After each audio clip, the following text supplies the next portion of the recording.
자, 이제 욥과 하나님의 긴 씨름을 거쳐서 드디어 욥기 38장에서 하나님께서 나타나셔서 욥에게 네가 누구냐 이렇게 묻는 대목입니다.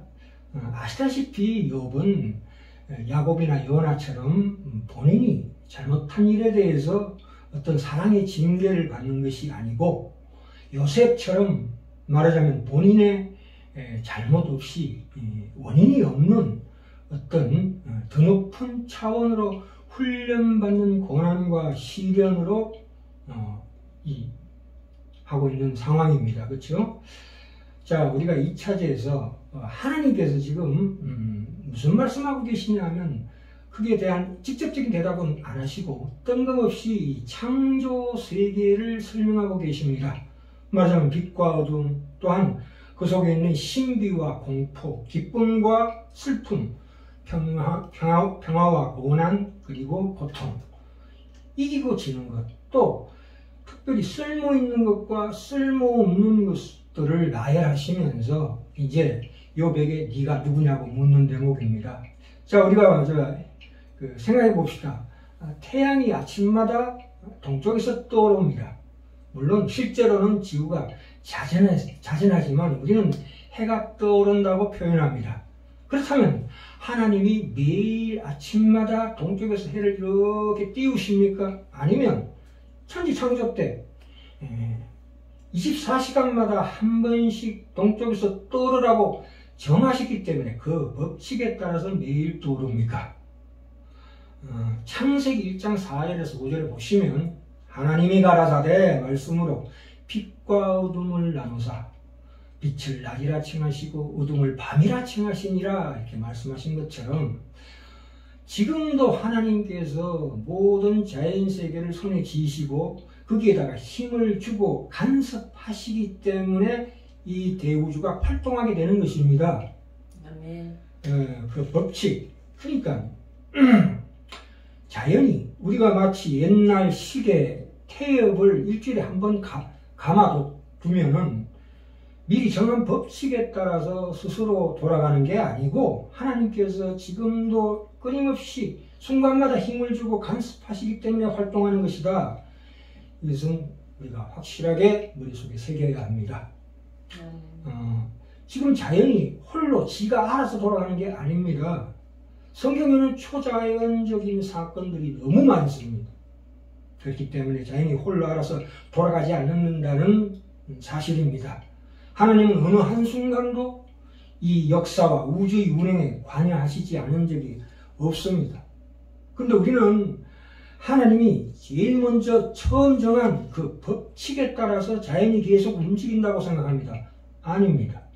이 자연의 법칙, 우리에게 주신 어떤 율법이나 어떤 규칙들은 하나님이 이렇게 내가 일한다 하는 하나의 방식에 불과합니다.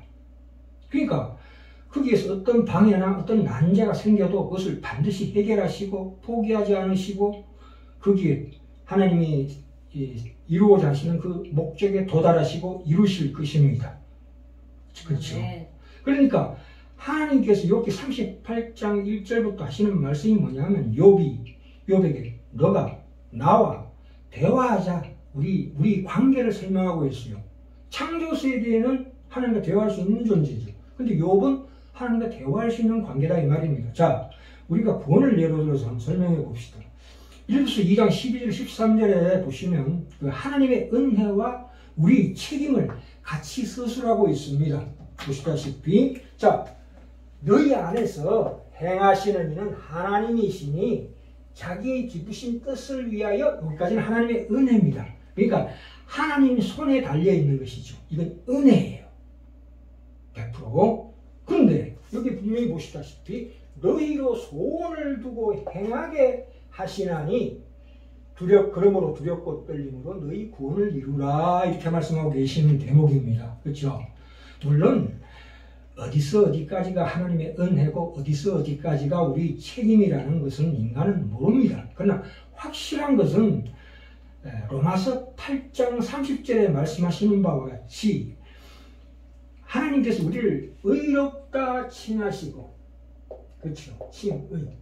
그리고 또한 영화롭게 하셨느니라. 그러니까 칭의와 영화는 하나님께서 이루신다 이 말입니다. 그렇죠? 그런데 이 칭의 안에 성화라는 게 있습니다. 성화라는 것은 시간과 공간 속에서 성화라는 과정이 포함되어 있습니다. 그것은 우리의 책임이다 이 말입니다. 자, 그럼 이 구원이라는 것이 나에게 어떤 원인이나 근거가 있다가 아니고 하나님의 은혜가 나의 두뇌 속에 있는 어떤 감각으로 인식되고 느끼는 것입니다. 그것이 나의 책임으로 인식되는 거지요. 느끼는 것입니다. 나의 책임이라는 어떤 그 원인의 근거 위에 구원이 있는 게 아니고 하나님의 은혜로 말미암아 그것이 나의 책임으로 느끼는 거예요. 이 두뇌가. 그렇죠? 그래서 내 내면의 영혼의 거룩한 소원이 올라옵니다. 그것이 나의 어떤 기질이 되고 성격이 되는 일이기 때문에 내가 실패하는 일에 대해서 안타까워하고 자책하는 일이 있습니다. 물론 기뻐하는 일도 있겠죠. 그렇죠? 하나님께서 채우시는 그 일에 대해서 그에 대한 나의 소원이 일어남과 동시에 그 감각을 나의 의지와 결단으로 이해해서 내가 드디어 책임으로 인식하게 되고 그것을 행하게 되는 것입니다. 이 상관관계를 꼭 아셔야 합니다. 그렇죠? 네. 그렇기 때문에 그러니까 구원이라는 것은 하나님의 100% 은혜임과 동시에 인간의 100% 책임일 수 있다 이 말입니다. 자, 욥기 38장 1절부터 7절 한번 가봅시다. 욥이 하나님을 만나는 장면에서 너와 나의 관계, 그러니까 네가 지금 구원을 통해서 나를 보는, 세상을 보는 시각이 달라져야 한다 이렇게 말씀하시고 있는 대목입니다. 38장 1절부터 7절 사이에 첫째 봅시다. 때 여호와께서 폭풍 가운데로서 욥에게 말씀하여 가라사대, 우리 대화하자 이 말입니다. 무시한 말로 이실로 어둡게 하는 자가 누구냐? 세 친구 얘기죠. 너는 대장부처럼 허리를 묶고 내가 너에게 묻는 것을 대답하라 이렇게 얘기합니다. 다시 한번, 너는 대장부처럼 허리를 묶고 내가 너에게 묻는 것을 대답할지니라. 그리고 내가 땅에 기초를 놓을 때 내가 어디 있었느냐? 내가 깨달아 알았거든 말할지니라. 누가 그 도량을 정하였었는지, 누가 그 준성을 그 위에 띄었었는지 네가 아느냐? 그 주초는 무엇 위에 띄었으며 그 모퉁이 중에 누가 놓았었느냐? 그때에 새벽별들이 함께 노래하며 하나님의 아들들이 다 기쁘게 소리하였었느니라. 그렇죠? 그리고 26절 17절 보시면 사람 없는 땅에 사람 없는 광야에 비를 내리고 황무하고 공허한 토지를 축축하게 하고 연한 풀이 나게 하였느냐 이렇게 묻습니다. 인간이 보기에는 필요 없는 일 같지만 하나님의 큰 경륜 안에서는 그것이 반드시 필요하다 이 말입니다. 사람 없는 땅에 비를 왜 내리십니까? 소용이 없어 보이는, 나중에 나오죠. 42장에 가시면 악어 같은 짐승을 지으신 것은 참으로 하나님의 지혜에 속한다. 그렇죠? 그러니까 무슨 얘기입니까? 우리가 만물을 보아서 하나님의 지혜와 경륜을 알 수 있는 것처럼 욥의 고난도 반드시 필요하기 때문에 하나님의 경륜에 포함되어 있다 이 뜻입니다. 네. 그래서 욥을 지금 설득하고 계십니다. 특별히 그때 새벽별들이 함께 노래했다는 대목이 굉장히 중요합니다. 새벽별들이 노래했다는 것은 이건 시적인 언어인데, 그러니까 여기에 보시면 뭐 도량이나 준성이 나오는데 그것은 다 가옥을 건축할 때 쓰이는 용어입니다. 하나님께서 지구를 지으실 때 사람이 살 수 있는 장소로 지으셨다 이 말입니다. 그러니까 이 우주의 중심은 지구다. 그 지구에 누구를 살게 하기 위해서, 너를 살게 하기 위해서 내가 이렇게 공들여 수고하면서 힘을 기울여서 창조했지 않느냐, 그렇게 얘기하고 있습니다. 이사야서 45장 18절에도 여호와는 하늘을 창조하신 하느님이시며 이 지구 땅도 조성하시며 경고케 하시되 헛되이 창조치 아니하시고, 우리가 보기에는 필요 없는 거, 소용없는 거, 인간에게 고난이 왜 필요한가 그렇게 묻는 거 다 필요 없는 것이다 이거죠. 헛되이 창조시 아니하셨대요. 그 모든 것들이 다 있어야 된다. 빛도 필요하고 어둠도 필요하고 이기는 것도 필요하고 지는 것도 필요하고 고난도 필요하고 행복도 필요하고 행운도 필요하고 슬픔도 필요하다 이 뜻입니다.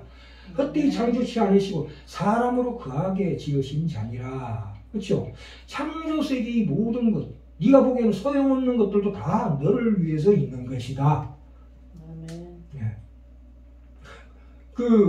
하나님의 아들들도 찬송했대요. 천사들을 얘기하는 겁니다. 우리가 이 창조 세계가 참으로 신비한데도 불구하고, 그러나 우리가 느끼는 하나님의 보이지 않는 영적인 구속의 긍휼과 사랑은 인간만이 느낄 수가 있습니다. 인간만이 체험할 수가 있어요. 천사들은 하나님이 지으신 지혜와 그 능력과 그 창조 세계에 대한 그 성결을 느끼긴 하지만 하나님의 구속의 사랑, 그 영적인 긍휼의 사랑을 느끼지 못한다. 이겁니다. 우리만이 그런 존재다. 아멘. 네가 그것을 알아야 한다 이 말입니다. 그러니까 너는 이거를 반드시 알아야 된다. 다시 한번 3절에 나왔다시피 너는 대장부처럼 허리를 묶고 내가 너에게 묻는 것을 대답해라. 네가 이런 거는 당연히 알아야 한다.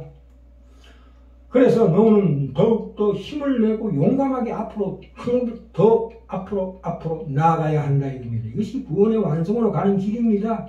출애굽기 3장에 보시면 하나님은 모세를 부르는 장면이 나오지요. 모세에게도 그렇죠.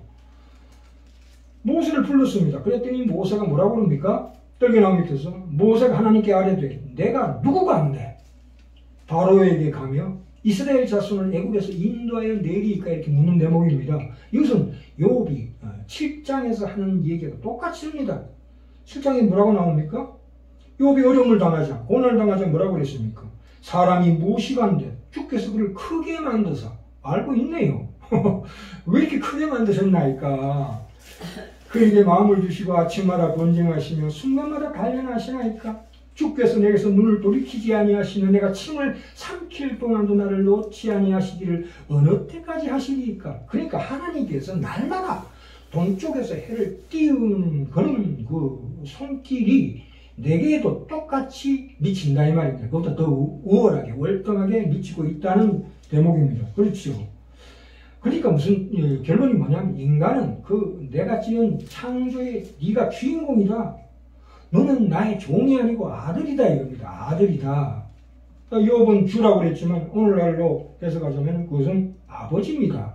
하나님은 너의 아버지다 이 뜻입니다. 그렇죠. 그러니까 욥을 하나님 지으신 창조 세계 안에다 두시지 않습니다. 그 창조하신 하나님의 대화자. 동등한 말하자면 동등하지는 않지만 어쨌거나 동등한 대화자로 설명하고 설득하십니다. 그것이 사랑입니다. 우리를 대단한 존재로 취급하십니다. 하나님의 자녀로 택하십니다. 그러니까 새 친구들이 정죄를 하죠. 뭐라고 그럽니까? 네가 인고한 것 때문에 당하는 거 아니냐. 회개해라. 땅에다 심은 대로 거두는 법칙이다. 아닙니다. 그 법칙을 초월하는 하나님께서 욥을 너는 그 법칙을 초월하는 존재다. 그것을 훨씬 뛰어넘는 존재다. 내가 창조한 이 자연 질서의 한 부분이거나 거기에 속한 조그마한 존재가 결코 아니다. 그보다 크기 때문에 그 고난을 통해서 여기까지 오도록 내가 너를 인도한 주인이다 말하잖아요. 욥에게는 주지요, 주. 그러나 오늘날에는 네 아버지다 이겁니다. 아버지다. 그렇죠. 야곱의 경우에도 똑같죠. 야곱 같은 경우에도 창세기 32장의 약복날도 사건에서 하나님이 야곱을 찾아오셨습니다. 그 실현하는데 밤이 새도록 야곱이 항복하지 않습니다. 하나님은 환덕대를 치고 나 이제 간다 했을 때 야곱은 드디어 잡고 내 축복이 주지 않으면 결코 보낼 수 없나이다. 그 환란이 그런 일을 하는 거죠.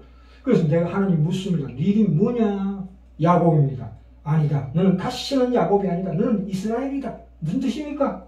너는 더 이상 내게 빌고 구걸해야 되는 자가 아니다. 아멘. 너는 하나님과 실험할 수 있는 자다.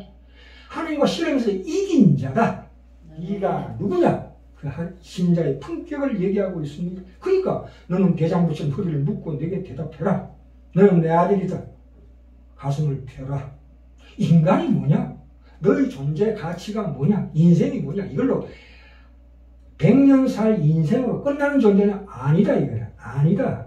더 큰 약속 안에 네가 이 땅에서는 그것을 준비하고 그 영원한 하나님의 목적, 그 영광의 나라에서 네가 내 아들로서 함께 다스리기 위해서 준비되고 만들어지는 과정이다. 이 문제를 이해하지 않으면 안 된다 이 말입니다.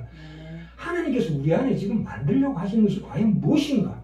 욥의 마음속에 만들려고 하는 것이 무엇인가를 우리가 이해하지 않으면 안 됩니다. 요한복음 15장 15절에 가시면 예수님께서 말씀하십니다. 이제부터는 너희를 종이라 하지 아니하리니. 그러니까 잘하면 상 주고 못하면 벌 주고, 그렇죠? 심은 대로 거두는 인과의 법칙에 의한 종이 아니다. 종은 주인이 하는 것을 알지 못한다. 왜 그러한 법칙을 만들어낸 하나님을 모른다. 종은 왜 잘하면 상 주고 못하면 벌 주고 심은 대로 거두는 법칙을 하나님께서 법칙을 만들었냐? 그 하나님을 알지 못한다. 너희를, 그러니까 너는 그게 아니고 너희는 아들이다. 너희를 친구라 하였노니 내가 내 아버지께 들은 것을, 그러니까 그 왜 그런 법칙을 만드신 하나님의 그 깊은 경륜과 신비를 너희에게 알게 하였습니다.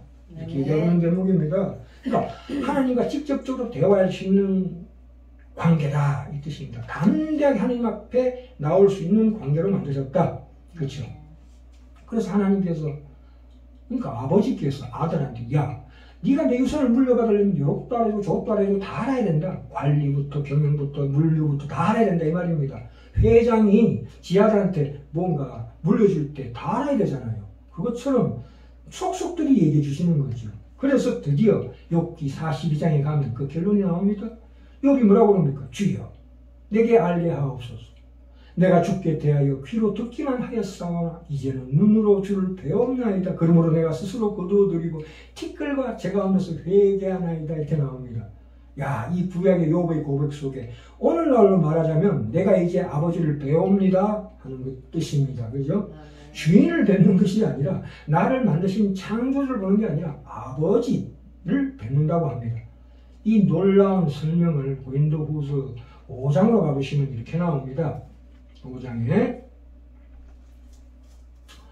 17절에 나옵니다. 그런즉 누구든지 그리스도 안에 있으면 새로운 피조물이라 이전 것은 지나갔으니 보라 새 것이 되었도다. 네. 우리는 참으로 예수로 말미암아 전혀 우리의 과거의 DNA로 인한 그 유전의 종자가 아니라 새로운 종족, 새로운 인생, 우리 앞에 새로운 세계가 펼쳐져 있다. 너는 새로운 사람이 되었다. 완벽하게 새로운 사람이 되었다 이 말입니다. 영적으로. 그죠? 그러니까 네가 자발적으로 그리스도의 사랑이 우리를 강권하시는도다 이렇게 나옵니다. 13절에 우리가 만일 미쳤어도 하나님을 위한 것이요 정신이 온전하여도 너희를 위한 것이니 그리스도의 사랑이 우리를 너무나 강권하시는도다. 이 사랑을 알 때에 우리가 가만히 있을 수가 없다 이 말입니다. 그죠? 안 그렇습니까? 네. 그래서 그리스도 계속 한번 봅시다. 14절 10절 사이 15절 그리스도의 사랑이 우리를 강권하시는도다. 우리가 생각하건대 한 사람이 모든 사람을 대신하여 죽으신즉 모든 사람이 죽은 것이라. 그가 모든 사람을 대신하여 죽으심은 우리 살아있는 자들로 하여금 다시는 뭐라고요? 우리 자신을 위하여 살지 않습니다. 오직 그들을 대신하여 죽었다가 다시 살아나신 예수 그리스도를 위하여 살게 하려 하십니다. 그 속에 풍성한 생명이 우리를 기다리고 있다 이 말입니다. 아멘. 자기 자신을 위해 사는 것이 무엇입니까? 내가 보는 세상, 내가 소원하는 것을 위해서 하나님께 요구하는 것이 전부인 인생은 안 된다 이 말입니다. 그것은 신앙이 아니다. 우리가 누려하는 삶은 그것이 아니고 하나님을 만나고 하나님 안에 있는 그 풍성한 아버지의 세상, 하나님의 세상, 그 영원한 천국, 하나님 우리에게 주시려고 하는 그 놀라운 이 자연계와 앞으로 우리가 맞을 그 천국의 모든 그 하나님의 세상, 아버지의 세상, 아버지의 뜻에 부름을 받는 것이다 이 말입니다. 예수를 믿으면 전혀 새로운 세상이 됩니다. 그 모세가 출애굽기 11장에 모세가 아말렉과의 전쟁에서 이기고 지는 것이 모세가 손을 들면 이기고 내리면 진다 하는 것이 무엇입니까? 모세의 손에 달려 있습니까? 아닙니다. 하나님 손에 달려 있습니다. 그렇죠? 그러니까 우리에게 다가오는 이 창조 세계 속에 다가오는 빛과 어둠, 기쁨과 슬픔, 평안과 고난, 그 모든 것이 다시 한번 재해석되어야 된다. 다 내게 필요한 것이다. 그런 시각을 우리에게 넓혀주는 것입니다. 그래서 세상을 이기는 믿음이다. 가질 수가 있다 이 말입니다. 그러니까 그 참으로 영적인 믿음으로 우리의 생각을 이제 깨고 우리 존재와 삶과 모든 형편을 우리가 아는 이 아버지 하나님께 온전히 맡겨드리는 그 믿음이 있어야 된다 이 말입니다. 아멘. 그 믿음이 없으면 세상에서 손에 많은 것을 가지기 위해서 노력하고 거기에 대해서 안심하지만 이제 그것을 놓고 하나님 안에 있는 진정한 그 유산을 받을 준비를 하는 인생이 되기를 간절히 축원합니다. 아멘.